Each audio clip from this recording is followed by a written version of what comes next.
Monsieur le conseiller fédéral Guy Parmelin.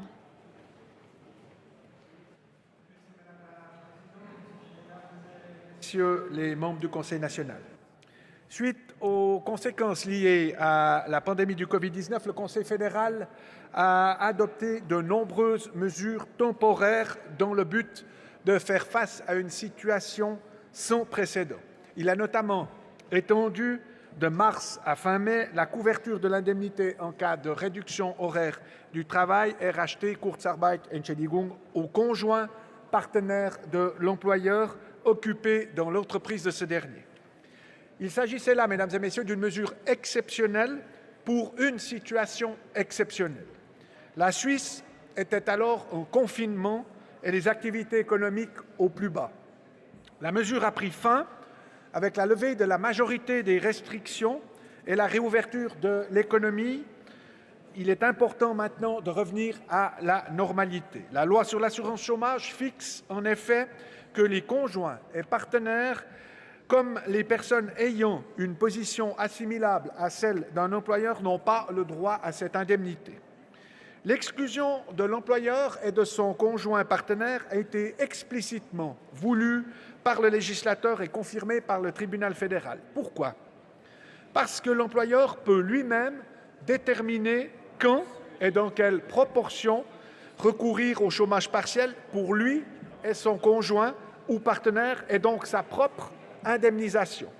Le risque d'abus est donc élevé et les contrôles difficiles, notamment pour la vérification des conditions d'octroi du droit à la RHT. D'autre part, il faut garder à l'esprit que l'assurance chômage n'a pas pour vocation à vouloir indemniser la perte et les fluctuations de gains liées à une activité indépendante.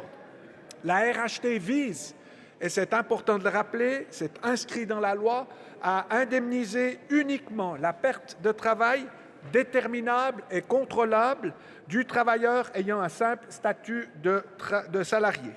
Pourquoi uniquement de salarié? Parce que celui-ci, à la différence de celui qui occupe une position décisionnelle, comme c'est le cas aussi pour le conjoint, n'a pas le pouvoir d'influencer la perte de travail qu'il subit et pour laquelle il requiert une indemnité. Je vous prie donc, mesdames et messieurs les conseillers nationaux, de ne pas détourner de son but un instrument qui a fait ses preuves. De plus, comme nous en avons discuté tout à l'heure, le fonds de l'assurance chômage est déjà sous une pression énorme. Les charges de l'assurance chômage liées à l'indemnité en cas de réduction de la RHT atteignent des niveaux sans précédent. En conséquence, un élargissement supplémentaire et permanent du droit aux prestations en matière de RHT, tel que le veut la motion, n'est absolument pas opportun.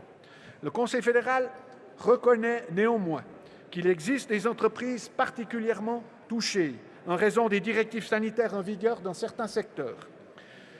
C'est pourquoi le Conseil fédéral a décidé le 2 septembre d'étudier en collaboration avec les cantons une éventuelle solution pour les cas spécifiques d'importance cantonale ou régionale particulièrement touchés par les mesures prises pour lutter contre la pandémie.